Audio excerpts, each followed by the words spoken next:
मोठं आहे. फक्त ऐकण्याच्या तयारीत राहायचंय. तब्येत बरी नव्हती म्हणून ठरवलेलं की यायचं नाही, म्हणून त्यांना मी पत्र दिलं होतं. पण शेवटी आलीस, तर आता पत्र मी ते आपल्या समोर वाचून दाखवते. प्रिय मित्र संदेश यास, सप्रेम नमस्कार, विनंती विशेष. पत्र लिहिण्यास कारण की, महत्वाचा मुद्दा, पत्र लिहिण्यास कारण की आज आमच्या भरलेल्या गोकुळातील कृष्ण सेवानिवृत्त होतो. खत्म हुए दिन उस डाली के जिस पर तेरा बसेरा था. आज यहाँ और कल हो वहाँ, ये जोगी वाला फेरा था. भूल जा वो मस्त हवा, वो उड़ना डाली डाली. किसको पता फिर किस नगरी में अब हो आबोदाना. चल उड़ जा रे पंछी, कि अब ये देश हुआ बेगाना. माझ्या पत्राची सुरुवात मी काहीशी अशी करेन.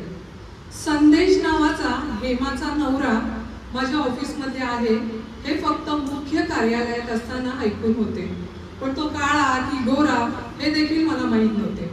माझ्या हुकूमनामा विभागात तुझ्या परम मित्राला भेटायला मागच्या दरवाजाने यायचास हे कळाले होते, आणि तुझ्यासारख्या महान व्यक्तीला भेटण्याचा योग मात्र जुळून आला दिंडोशीच्या सत्र विभागात माझी पुनर्नियुक्ती झाली तेव्हा. अगदी वासुदेव देवकीपासून ताटातूट झालेल्या कृष्णासारखी तुझी अवस्था होती. मुख्य कार्यालयातील आमच्या अधिकाऱ्यांना तू मनभर शिव्या देऊन झाल्या होत्या. हो मॅडम, विभागातून बदली मागितली होती, यांनी सरळ दिंडोशीलाच पाठवलं. अरे पाठवलं तर पाठवलं, सरळ पीएली बघा, जिथे गणिताचा आणि माझा दूर दूरपर्यंत काहीच संबंध नव्हता. त्यातूनही मार्ग काढलास आणि तुझी नैया पार लागली. थोडं आवडीचं की नाही माहित नाही, पण VPR सिक्युरिटी अर्जाचं काम हातात आल्यावर तुझ्यातला गुप्तहेर लगा झाला आणि कडी एकदम खुलून गेली. ओ, तुम्ही आधी माझा ऐका. नेहमी बोलताना सुरुवात अशीच असते. जसं काय तुला ऐकलं नाही तर काय बोलायचं आहे हे तुला आठवणारच नाही.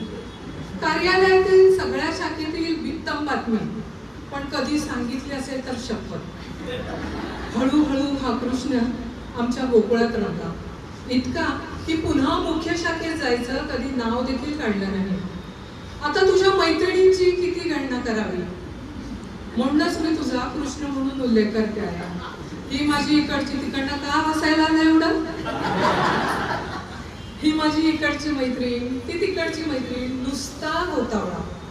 पण एक विशेष, या सगळ्या मैत्रिणी अजूनही संपर्कात आहेत, त्याही तुझ्यामुळेच.